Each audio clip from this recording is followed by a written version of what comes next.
So now I will tell you effective reading strategy. आपकी inorganic पढ़ने की strategy क्या होनी चाहिए। अब कैसे भी इनऑर्गेनिक पढ़ोगे तो वो इफेक्टिव नहीं होता है।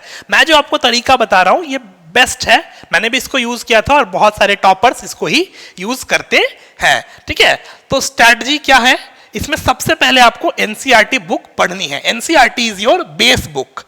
तो सबसे पहले आप एनसीईआरटी पढ़ोगे। जरूरी नहीं है कि पहली ही बार पढ़ के आप सब कुछ सीख लो। तो इनऑर्गेनिक केमिस्ट्री के साथ ना या किसी भी सब्जेक्ट के साथ बहुत इंपॉर्टेंट होता है बी पेशेंट। आपको पेशेंट होना पड़ेगा। आप ऐसे हड़बड़ा नहीं सकते हो कि मुझे सब कुछ सीखना है एक ही बार में। टाइम दो, 2-3 बार पढ़ो, तब धीरे धीरे आप सब कुछ सीखोगे। तो पहली जब आप पढ़ोगे तो वो पहली बार जब आप पढ़ोगे तो वो न्यूज़पेपर जैसी होनी चाहिए। न्यूज़पेपर लाइक आपने पढ़ लिया, इससे क्या होगा, आपको एक चैप्टर का पूरा ओवरव्यू मिल जाएगा। जैसे मान लो मैंने एस ब्लॉक पढ़ा, तो एस ब्लॉक में क्या क्या इंपॉर्टेंट चीजें होती हैं अभी जो मेरे ध्यान में है। Physical properties of alkali metals, chemical property of alkali metal जिसमें ऑक्साइड्स, हाइड्रोक्साइड, क्लोराइड्स मतलब हैलाइड्स आते हैं। उसके बाद अल्कलीन अर्थ मेटल आते हैं, उनकी फिजिकल प्रॉपर्टी, उनकी केमिकल प्रॉपर्टी। फिर उसके बाद कुछ important compounds like NaCl, NaOH, bleaching powder, cement and उनका जो यूजेस है। तो इस तरह से जब आप एक चैप्टर को पढ़ते हो पहली बार न्यूज़पेपर की तरह पढ़ो। ठीक है, एक बार एक रीड दे दो उसको। इससे क्या होगा, आपको चैप्टर का एक ओवरव्यू मिल जाएगा, चैप्टर में क्या क्या इंपॉर्टेंट चीजें हैं और आप उसकी बेसिक को समझ जाओगे। उसके बाद आप उसको एक बार फिर से थॉरोली पढ़ो। अब नेक्स्ट टाइम जब आप पढ़ोगे तो उसको लाइन टू लाइन पढ़ो। सारे इंपॉर्टेंट वर्ड्स, सारे इंपॉर्टेंट फैक्ट्स जो एनसीईआरटी में दिए हुए हैं उसको अंडरलाइन करके पढ़ो। एक अच्छा तरीका होता है पढ़ने का कि आप एक हाइलाइटर या पेंसिल अपने साथ रखो, बुक में ही अंडरलाइन कर लो। कुछ इंपॉर्टेंट पॉइंट है तो अगर आप उसको अपने वर्ड्स में लिखना चाहते हो तो बुक में ही साइड में नोट डाल के लिख लो या स्टिक नोट्स चिपका दो बुक में कि यहाँ पे ये इंपॉर्टेंट पॉइंट्स है। ठीक है, और एक बार जब आपका एनसीईआरटी अच्छे से हो जाए तो फिर आप अपने कोचिंग का मॉड्यूल कर सकते हो, या जो स्टैंडर्ड टेक्स्ट बुक होती है वो है जेडी ली। ठीक है, जेडी ली पढ़ना चाहिए। अब देखो जेडी ली के बारे में अगर आपको बताऊं तो जेडी ली एक्चुअली एक फॉरेन राइटर है। तो जो एक्चुअल वाली जेडी ली है ना वो अंडरग्रेड्स के लिए है जो केमिस्ट्री में रिसर्च करते हैं। अगर आईआईटी के पॉइंट ऑफ व्यू से बात करूं तो जेडी ली को एक इंडियन राइटर के साथ, सुदर्शन गुहा नाम के इंडियन राइटर ने एक इंडियन एडिशन निकाला है, इंडियन एडिशन ऑफ जेडी ली। ठीक है, वो सुदर्शन गुहा के साथ को ऑथर्ड है, वो ज्यादा रेलेवेंट है, वो ज्यादा बेटर है। तो अगर आपको जेडी ली खरीदना है तो आप सुदर्शन गुहा वाली जेडी ली खरीदो, सुदर्शन गुहा। ठीक है, और उसको पढ़ो। तो जेडी ली से आप सब मत पढ़ो, जेडी ली भी बहुत मोटी किताब है, अगर आप सब पढ़ने जाओगे तो परेशान हो जाओगे। फिर सिर्फ वही टॉपिक्स पढ़ो जो एनसीईआरटी में दी हुई है। जैसे मान लो एनसीईआरटी में दिया हुआ है ऑक्साइड्स ऑफ अल्कली मेटल, तो एनसीईआरटी में ऑक्साइड्स के बारे में कुछ कुछ बताया हुआ होगा, पर एनसीईआरटी में उतना डिटेल से में भी नहीं दिया हुआ हो। तो आप जेडीली खोलो और सर्च करो, उसमें जो उसका जो इंडेक्स होता है उसमें ऑक्साइड्स फॉर अल्कली मेटल, और वहां से उस सब टॉपिक को पढ़ लो।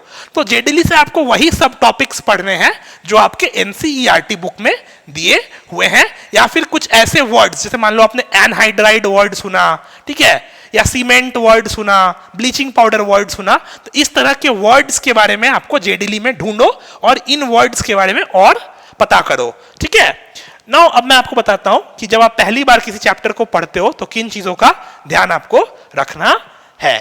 ठीक है, तो जब आप पहली बार किसी भी चैप्टर को पढ़ते हो तो आपको लर्न करने का एटीट्यूड रखना चाहिए। पहली बार में आपका गोल होना चाहिए कॉन्सेप्ट समझना, ना कि रट्टा मारना। पहला गोल ये होना चाहिए कि मैं रट्टा नहीं मारूंगा। फर्स्ट अटेम्प्ट में कभी भी रट्टा नहीं मारना है। First attempt should be maximally focused on learning, कितना मैं कॉन्सेप्ट सीख सकता हूं। इनऑर्गेनिक में भी कॉन्सेप्ट्स होते हैं माय डियर फ्रेंड। ठीक है, इनऑर्गेनिक में सब कुछ रट्टा वाला ही नहीं होता। तो पहली बार जब आप बैठोगे पढ़ने तो आपका एटीट्यूड ये होना चाहिए कि मैं सीखूं, मैं लर्न करूं रादर देन रट्टा मारूं। ठीक है, उसके बाद mark every important point, structure, formula, exceptions, ये आपको बुक में मार्क कर लेना चाहिए क्योंकि ये आपके रिवीजन में हेल्प करता है, नोट्स बनाने में हेल्प करता है। जब आप रिवीजन करोगे तो पूरा बुक पढ़ने से अच्छा है सिर्फ हाईलाइटेड पोर्शन आप पढ़ सकते हो। ठीक है, उसके बाद take some break and relax your brain. एक स्ट्रेच में इनऑर्गेनिक नहीं पढ़ सकते आप। अगर सोच रहे हो कि मैं 8 घंटे बैठ के लगातार इनऑर्गेनिक पढ़ूंगा तो आप बहुत बड़े बेवकूफ हो। होगा क्या, आप पढ़ तो लोगे, जिद के आगे तो लोग हार जाते हैं, अच्छे अच्छे लोगों के आगे जिद तो अलग चीज है। आप अपनी जिद में इनऑर्गेनिक 8 घंटे पढ़ तो लोगे, पर वो 8 घंटे आपका टोटल वेस्ट होगा, आपको बाद में चीजें याद नहीं होगी। इनऑर्गेनिक पढ़ने का तरीका ये है, थोड़ा देर पढ़ो, लाइक 1 घंटा पढ़ा, फिर ब्रेक ले लो, फिर 10-15 मिनट रिवाइज करो और फिर कुछ और सब्जेक्ट पढ़ो, ठीक है। तो ब्रेक ले लेके पढ़ना चाहिए ताकि जो आपने पढ़ा ना उस पर्टिकुलर टाइम इंटरवल में वो दिमाग में याद भी रहे, नहीं तो फिर वो आएगा और फिर आप भूल जाओगे, ठीक है। तो उसको स्टोर करने के लिए आपको ब्रेक लेना चाहिए ताकि आप रिलैक्स कर सको, और रिलैक्स करने वक्त आप बेटर है एक बार रिवाइज कर लो, ठीक है। जैसे मान लो मैंने इनऑर्गेनिक पढ़ा 1-1.5 घंटे, जो भी मैंने पढ़ा मैं 10 मिनट का ब्रेक लेता हूं और उस ब्रेक में मैं उन चीजों को एक बार अपने माइंड में गो थ्रू करता हूं, तो उससे वो चीजें लॉन्ग टाइम तक मेरे ब्रेन में स्टोर रहेंगी, ठीक है। अब उसके बाद देखो, make your on short form, अपने शॉर्ट फॉर्म्स या निमोनिक्स बनाओ।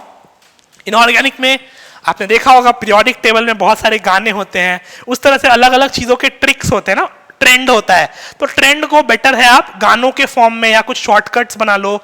कई बार यूट्यूब्स में या फिर आपके टीचर्स आपको बता देते हैं, अगर टीचर या यूट्यूब में नहीं मिल रहा है आपको तो आप खुद के भी ट्रिक्स बना सकते हो। जैसे कि देखो यहाँ पे एक छोटा सा एग्जाम्पल मैंने लिया है कि which are the metals which undergo self reduction. Metallurgy में हम सेल्फ रिडक्शन पढ़ते हैं, तो कौन कौन से मेटल सेल्फ रिडक्शन शो करते हैं। तो एनसीईआरटी में कॉपर और मरकरी के बारे में दिया हुआ है। अगर आप जेडीली पढ़ो या हायर बुक्स पढ़ोगे तो आपको पता होगा कि कॉपर, एंटीमनी, लेड और मरकरी, ये 4 मेटल जो है सेल्फ रिडक्शन शो करते हैं। तो इनको याद रखने का ट्रिक क्या है मेरा, देखो CuSbPbHg, तो कुत्ते सब पागल होंगे, कुत्ते सब पागल होंगे, कुत्ते सब पागल होंगे। तो इस तरह से आप अपने शॉर्ट फॉर्म्स या निमोनिक्स बना के याद रख सकते हो इनऑर्गेनिक को, ये काफी हेल्प करता है, ठीक है। क्लियर?